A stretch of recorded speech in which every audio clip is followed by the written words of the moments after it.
Hey, what's going on, Clipper people? It is me, William the Opinion Updike. And I'm still pretty positive Chuck Mockler. Not a lot to be positive about. We're going to be kicking things off talking about that Clippers loss to the Knicks. Not a whole lot of fight in this one, some pretty bad scoring droughts, but we'll talk about what we liked, which isn't much, and what we didn't like as well. And then it's the freshies. Every single Monday we talk about new guys kind of fresh to the squad. I also want to kind of talk about how the small ball has been going with Morris and Batum, because it's not as good.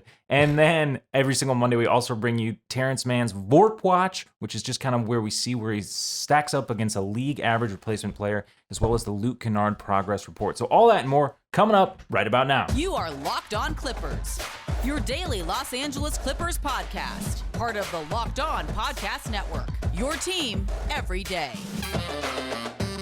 Yes, welcome to Locked On Clips, coming at you 5 days a week, Monday through Friday. Make us your first listen. Gotta let you know today's episode is brought to you by Bet Online. Has you covered the season with more props, odds, and lines than ever before. Bet Online where the game starts, and I'll tell you what, if you bet on this game, we hope you maybe took the Clippers under, I guess, so you can maybe win some money.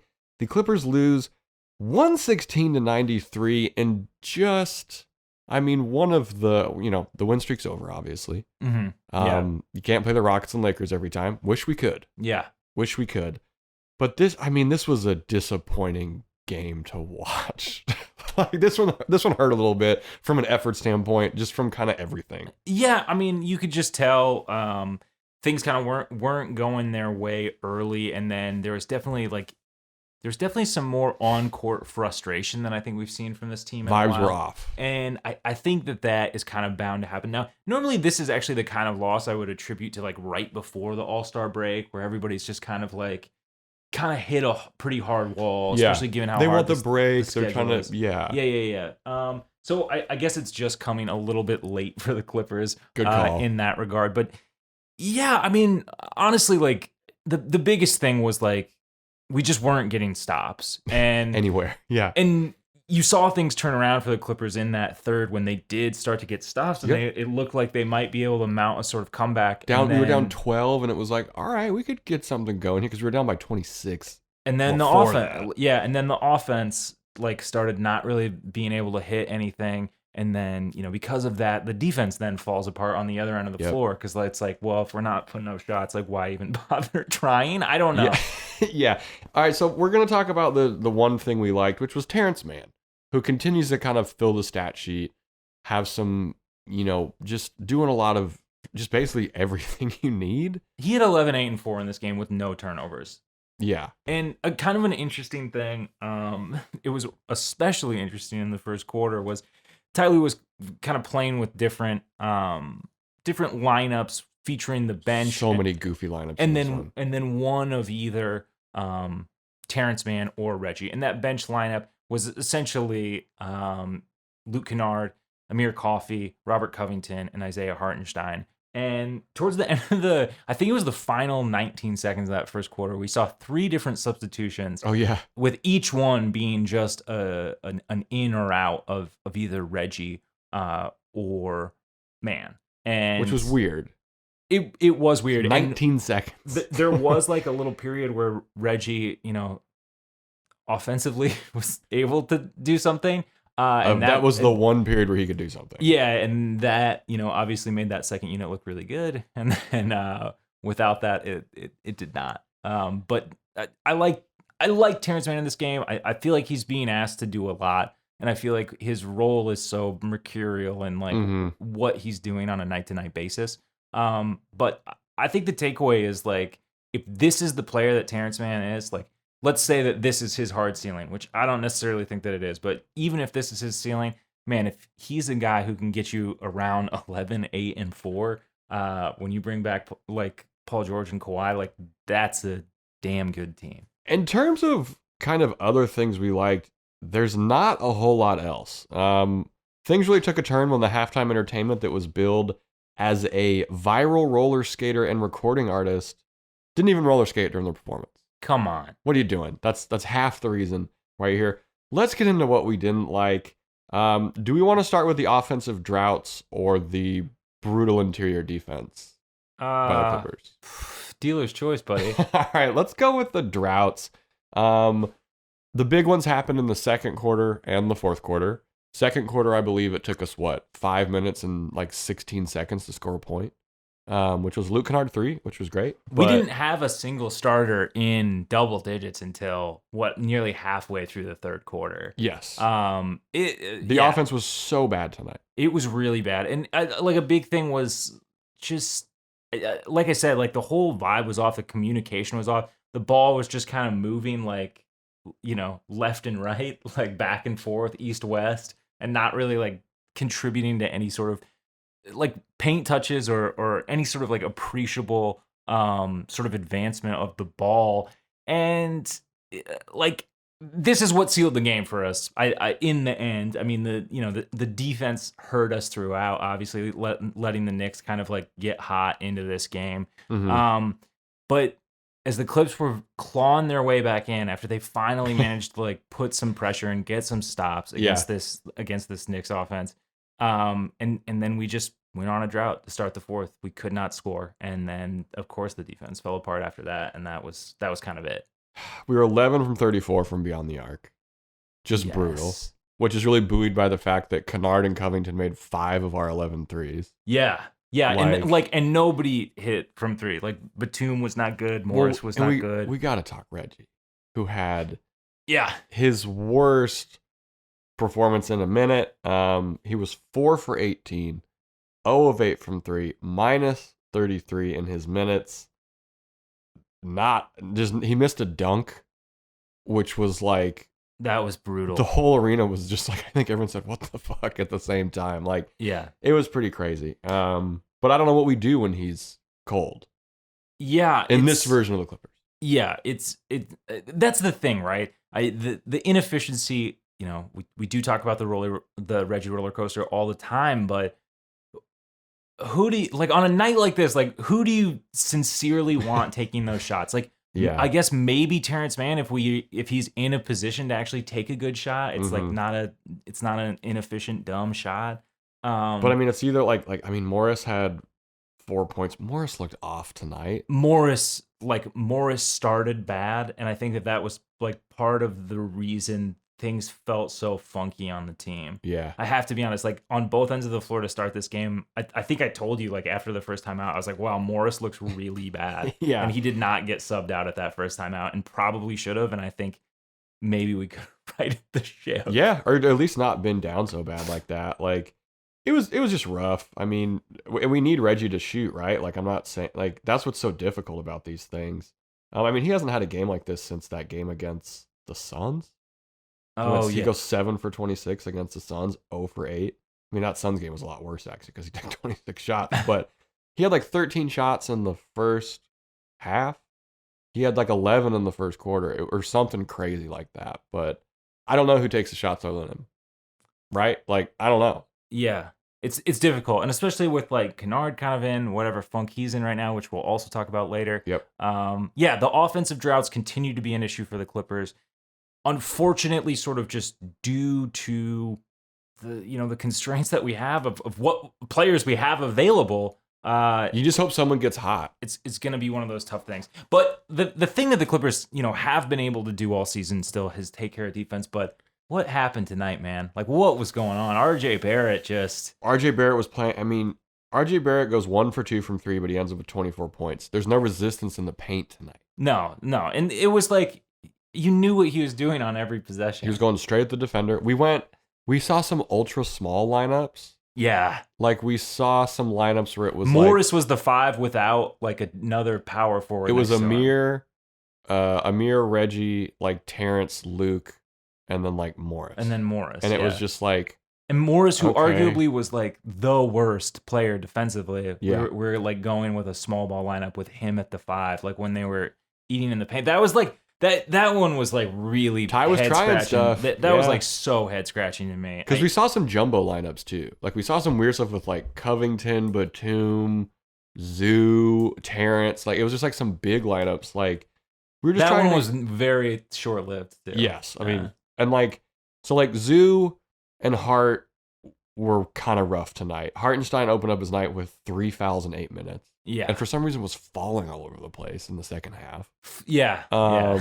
That's true. He was. So he fell like 3 times. Zoo was. We mentioned falls a lot on this show. We're concerned by him. Zoo was getting kind of worked by Mitchell Robinson, and neither of these guys weren't getting any help. I think that was like the big issue too, that you could, we kind of talked about that team chemistry thing, but you could see Zoo getting frustrated because like he was being overextended defensively. Yes, we would see, I think it was the third or the fourth quarter, Julius Randle, who is so not enjoyable to watch play basketball right now from a style perspective. Fair, yeah. He would just dribble straight in, Zoo would come over and challenge him at the rim, and Randall would just hand it off to the guy at the dunker spot who was just wide open, and everyone would do the look around, what am I supposed to do thing. And it was just like, that's just how he lost. Like they had 3 or 4 of those possessions back in a row. to back to back to back. Like it was unreal. And I mean, I know that the finger is going to get pointed at Zoo at not having a great game, but like he didn't have a great game. He didn't have a great game for sure, but like he wasn't like defensively. Yeah, he can't do everything. Yeah, he wasn't just like blowing assignments, but like, I mean, this is the whole thing was on the team. We lose the points in the paint 50-36. We lose second chance points 21-9. This is the classic. The interior defense isn't there for the Clippers stat profile. We've seen this game before. We've lost a few games like this before. It's just when the communication's not there, when people aren't able to cover the baseline. Part of it is Morris's involvement or lack of involvement on the defensive side of the ball. It's difficult too because I just feel like we see this happen against teams that have lost 3 games or have won 3 of their last 20 games. Yeah. All in all, not a great one. I mean, interior defense wasn't there. Offense once again went cold, but rough game for Batum. Hey, on to the Warriors. Yeah. On to the Warriors. Coming up next, we're going to be talking to Freshies, which is just where we talk about new guys to the squad. But first, I got to let you know about Built Bar. We talk about Built Bar all the time on this podcast, but what you might not know is that Built Bar has so many delicious flavors. There's truly something for everyone. It's cool when you talk to a Built Bar fan. They're definitely passionate about their favorites. If you don't know the Built Bar flavors, you're definitely missing out. They got coconut, cherry barcia, raspberry, mint brownie, double chocolate, salted caramel, strawberry, orange, cookies and cream, and German chocolate. Ooh, yummy. You want to know what my favorite bar is? What? All of them. So I get a mix box where you get 2 of each of the 9 flavors. Look, I keep going on about the taste, but not only are Built Bar flavors the best tasting, these bars are healthy too. Check out these macros. Each bar has 17 to 18 grams of protein, calories ranging from 130 to 180, only 4 to 5 grams sugar, and only 4 to 5 grams net carbs. Amazing flavors, all tasty, all healthy. And if you order today, you can get the grasshopper cookie or the raspberry or whatever you like. Built Bar is the official protein bar of the U.S. track and field team, which is pretty neat. And right now we have a very special offer for our listeners. If you go to Built.com and use promo code LOCKEDON, you'll get 15% off your order. Use promo code LOCKEDON for 15% off at Built.com.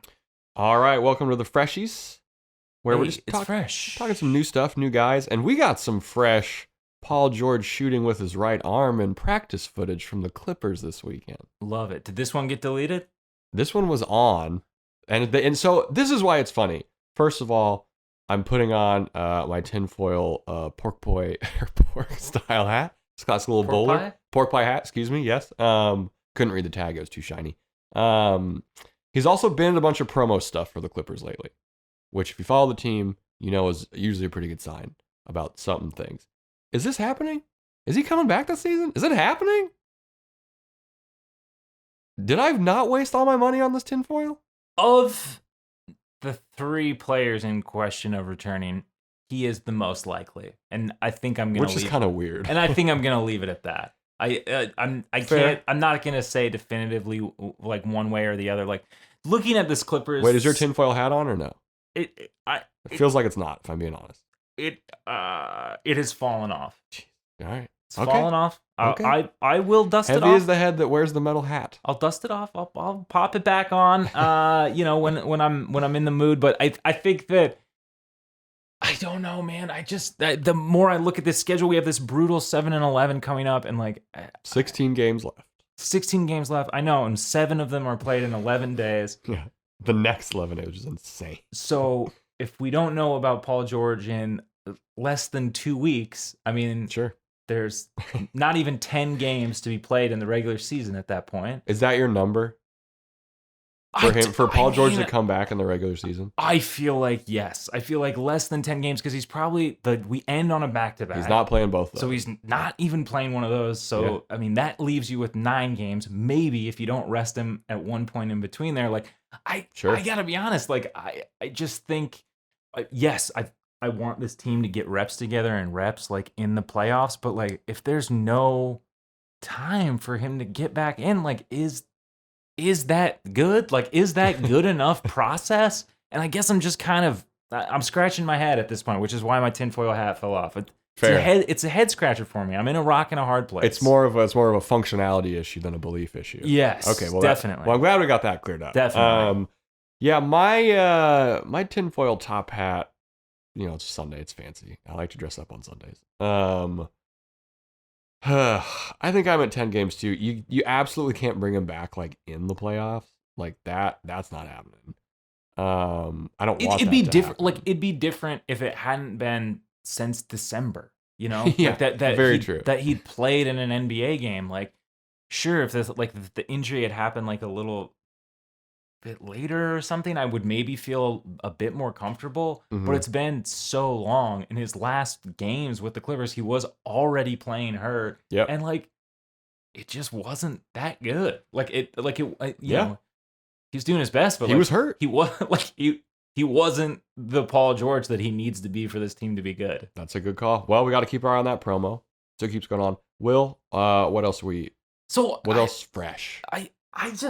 I need some fresh rotations, and I just we saw big and tiny versus the Knicks. I know, and you want some middle ground. I know that Ty Lue is definitely like the most. He's got to be like one of the most experimental coaches in the league. Oh yeah. But he's got all those beakers. I think one thing that has me a little bit flummoxed, especially after this Knicks game, is like just the small ball 5 thing that was like such a nice ace in the pocket or whatever that we had last season. Ace in the pocket? I don't know. It was like one of those nice the ace things. Is in your sleeve. It was one of those. It was the ace in the sleeve. Ace in the pocket is how you get shot at the card table. Ace in the sleeve is how you get away with it. And it's just not there this year. Like Batum and Morris, the rotations with them as the 4 or 5 in the front court, just have not really been as good. A lot of the lineups with both of these players in them, the best net rating ones, all already have other centers in them. Sure. So you got to disregard that from anything. And if you discard lineups, including players no longer on the team, our most used iteration of like the small ball 5 with Morris and Batum has Reggie, Terance Mann, and Amir Coffey with Morris and Batum. They played about 9 total games together, minus 1.6 net rating, which is bad. Yeah. And the lineup, so if you swap out Coffey for Kennard, the lineup, the net rating improves to like plus 0.6, which is, neutral to a little bit better. Sure. They played about a third as many minutes as this other lineup. So I think that, like, given the sample size, I think that might go down too, because I think you're taking out another competent defender for Kennard, who is effort-wise good at defense, but like not as good as the other guys. He's not as good as Coffey. I don't think he's as impactful defensively. I think that's fair. Which I think is very, very fair. And so I guess it just kind of raises this question for me now, like, how worried are we about this 5 rotation? Because you see games like tonight where, like, yes, Zoo is a great defender. Yes, he has made strides this season and every year that he's been with this team. But there's going to be games where he gets frustrated. And there's specific kinds of centers that it doesn't go well against. Oh, yeah. And he gets, like, he gets a few fouls, and, like, that's going to limit his time. And then what do you do? I mean, you hope that Hart is, like, when Hart... I have zero faith. And, like, maybe I'm going too far. I have zero faith that Hart is a player that you can trust in a playoff scenario. Oh, playoffs? There's no middle even ground. In this rough stretch of games where we're playing, 7 and 11. Yeah, against Good great teams, unless they're, resting guys. There's no middle ground with Hart, no. Which is what makes it really difficult. And he just can't play defense. He'll get a nice block. Sure, his He'll verticality get a highlight, is there. he'll get a highlight block. But no, you're right. Hart has to be better. Like, he has to be better with his decision making. Yeah, I don't know. I mean, and this is where health is just like brutal, because fully healthy, the small ball 5, love it. Oh yeah, Nothing wrong with it. Yeah, of course. I mean, Hart looks better when everyone's healthy, but it's right a much now, different story. Right now, when both the centers are bad, there's not a lot we can do. Yeah, and they're not both perpetually bad. No, I'm just saying, when it's on the same night, it's a tough thing to overcome for the Clips. Yeah, it just feels like it just feels a little bit shallower. Yes, that's a very good call. Should we have held on to Serge? No, he didn't want to play for us. I don't mean that in a mean way. Like, the way things went down. I think we had. I think we had just kind of botched Clippers any chance that bridge of goodwill, sort of, with him remaining on the team. Yeah, 100%. Yeah, but I mean, how do we make this better? I mean, I'm not sure. I think Covington, to me, is like the most obvious answer, because I think that consistently defensively he's been a lot stronger than Morris. Mm-hmm. If Morris really has it going offensively, I think that there's a little bit more of a conversation, I suppose, but that just hasn't necessarily been the case on a night-to-night basis. Yeah, we're gonna have to see. I mean, hey, thankfully we got Ty Lue. Yeah, the tinkerer. Speaking of things we should tinker with, this is kind of opposite of a freshie, I guess. I hope we can find a fresh way to rest Reggie Jackson, which I do know is impossible, given our guard scenario. Impossible. It's impossible. He's averaging the most minutes per game of his career, 31 minutes per game. He's 31 in age right now. He's going to be 32 in April. In terms of total minutes, if you look at this picture, it's a little terrifying. Last season, 67 appearances for the Clips. He played 1,544 total minutes in that shortened season, or whenever that was. Either way, 67 appearances, 1,500 minutes. Season, he played all but 5 games essentially last season. Yeah. This season, 61 appearances, 1,891 total minutes. Wow. I had to refresh the Basketball Reference page. He's played essentially 400 extra minutes in 6 less games. Yes. Which I'm not even sure how that's possible. Well, it's kind of interesting because I look at this and like, I'm hoping it's a typo, because I'm looking at it and my brain doesn't compute it. Yeah, it's a lot of minutes. I mean, I guess if you break it down, it's only like 30 some, but that is more than he has played before. Yes, that's what's tough, is that it's like, it's just a lot of minutes for a guy who is, I mean, his usage has never been higher. Like, oh, there's no way. And it's just, he's hucking up 20 plus shots a night. I don't get it. This just, like, it has to be some kind of typo. I don't understand how this works at all. It's just so many damn games. But well, because he went from playing like 23 minutes a game last season to 31. Yeah, it's a big jump. Yeah, and 31, you hear 31, like, for some guys, not that big of a deal, But high usage guys who aren't used to being, or like a guy who's now being super high usage. Yeah, and it's just kind of physicality's different when you're the number one option on this team. Just kind of a different story. Yeah, totally. Yeah, but we got to figure something out. Who would you start in Reggie's place? I have no idea. And I'm not pretending there's an answer to this, but it's like, this is a problem. Coffee? Sure. I feel like maybe that's your best option. I think it might be a 1:15, maybe. All right. All right. All right, we'll get out of here. That one was from the Lob the Jam podcast. Coming up, we're going to be talking some good stuff, some Terance Mann VORP watch, some really good stuff in there, and then discussing kind of Luke Kennard, his stretch of play on the progress report. But first, got to give a shout out to Bet Online. There's no football happening right now, but betonline.net has way more odds and info for the upcoming basketball playoff season. From totals, player performance props, to where the next fired coach is going to land, BetOnline is the number one spot for all things NFL betting in 2022. And it's not just football. Thankfully, betonline.net's basketball, hockey, boxing, and UFC odds coverage is the best in the business. From sports right down to your favorite Vegas casino games, BetOnline is your number one online wagering destination. Bet Online, the fastest and easiest way to wager on all your favorite sports and play your favorite games. Bet Online, where the game starts. All right, so now we're back and we're going to talk Terance Mann's VORP Watch, which we do this every single week. We like to take a look at where Terance Mann stands versus a league average replacement player. It's a little bit of goofy stats based on per 100. It's accumulated throughout the season. It's in no way a perfect metric, but we like it as a baseline to just take a look at where Terance is, where he's going, where he's been. Yes. So like you said, it accumulates over the season. You want your number to be higher, obviously. Last season, for the total, Terance had a 0.6 VORP for the whole year. And so far, with 16 games left, he has matched that for the Clippers, which is great. So in terms of VORP, this is improvement on last season, which is fantastic. What's the conversion rate from VORP to WAR? 6. 6. Well, look, there's VORP and then there's net VORP. The stretch of solid play just continues for Terance Mann. We've kind of had the same segment last week and this week, which is fantastic.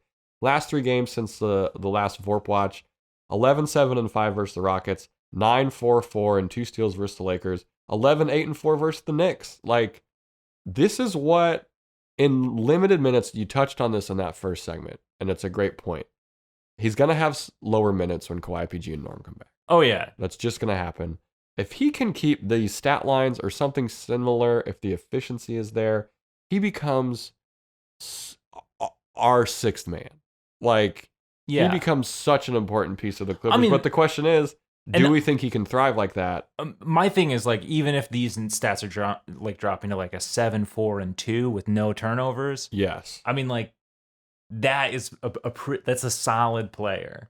Yes. Yeah, which we already know Terance to be, but it is interesting. It's going to be an adjustment for him, of course, like when he goes back to that second unit. And, you know, he has chemistry with them in sort of different positions. But,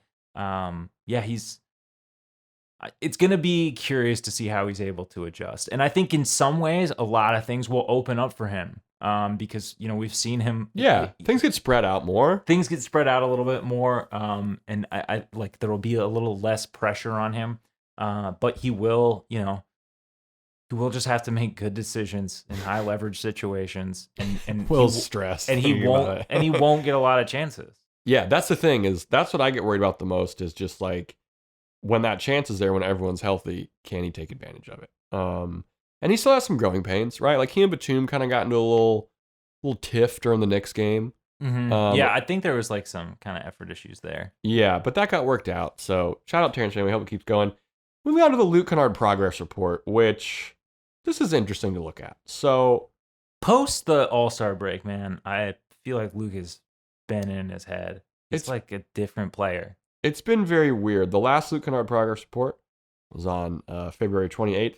In the 3 games since our last Luke Kennard progress report, he's gone 7 for 12 from beyond the line. Which, look, we're not arguing that the man can't shoot. We know that the man can shoot. He's proven he can shoot. The issue is like 4 3-point attempts per game over these last 3 games. Yeah. That's half of what he should be at. And part of this is him maybe getting, just not getting the ball. Sure. I'll chalk up 2 of those attempts. Sometimes like the ball movement isn't really there, or he's like not, the ball isn't advancing. Like I talk about, like he's not getting the ball in space or in a way where he can really make a lot happen. Yes, which I will agree with. I'll give 2 attempts a game to that. But I'm going to give the other 2 attempts, maybe even 3. There's some gun shyness. Yeah, he's definitely hesitating a little bit more. And I think the thing where I notice it more is like where he does actually have a bit of space. Like he's a shooter with a quick release and a very consistent shot. You know what I mean? Like if there's a tiny gap of light, he should be able to like kind of find that shot. And I think that we're seeing him second guess that a little bit more. Which I'm just like, man, everyone wants him to shoot. Everybody, you have the green light from everybody. You can go 0 for 8. Just take the shots though. Just take the shots, dude. Like Ty Lue talks about, like that's what he tells Luke is you need to take more shots. Luke talks about how sometimes he needs to be more aggressive. Do it, man. He was doing it before. He does it against the Lakers, which is awesome. Yeah, definitely. But it needs to be more consistent. And I don't know if it was a 3-point contest putting something in his head. It's that dew ball, man. It's that damn dew ball. He would have had that win was it not for that dew ball. It's like how the home run derby kind of throws guys swings off in oh, the MLB. that makes sense. But I'm also like, but that's just different because like you're doing the exact same thing. You're just here to shoot threes. Yeah. Like, No, agreed. I just want him.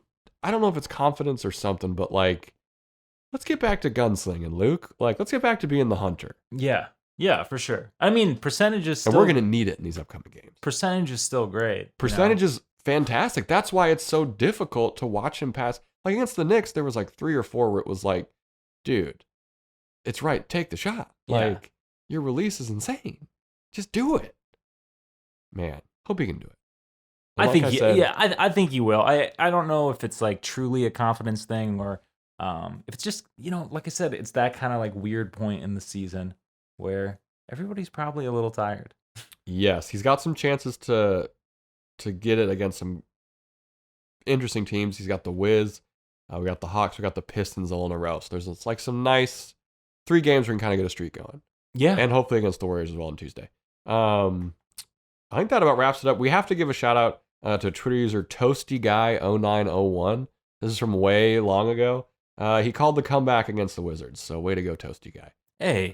Way to go, buddy. Tuesday's episode, Twitter Tuesday. So send your questions into @LockedOnClips. A preview of the game against the Warriors, which, hey, could go either way after what we saw tonight versus the Knicks. And then, of course, whatever else happens between now and then in Clipperland.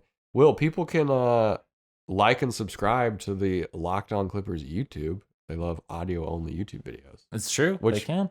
People actually like more than YouTube videos with moving pictures on it. That's what I've heard. Yeah. Moving pictures confuse me. Talkies, they're out. It's all about radio, baby. Yeah, but where can these people listen to our podcast if they don't want to go to YouTube? You can check us out on iTunes or the podcast app on your mobile device. We're also on Spotify. We're on Stitcher. We're on Deezer. We're on Amazon Music. We're on Google Podcasts. Basically anywhere you can get a podcast, you can listen to Locked On Clippers. Hell yeah. We mentioned up top, we do come at you Monday through Friday, 7 a.m. Pacific. Hey, make us your first listen or your last listen ever. Damn. Sure, I guess. Oh, man. I have been positive, Chuck Mockler. And I am William the Opinion Updike. And as always, we appreciate you.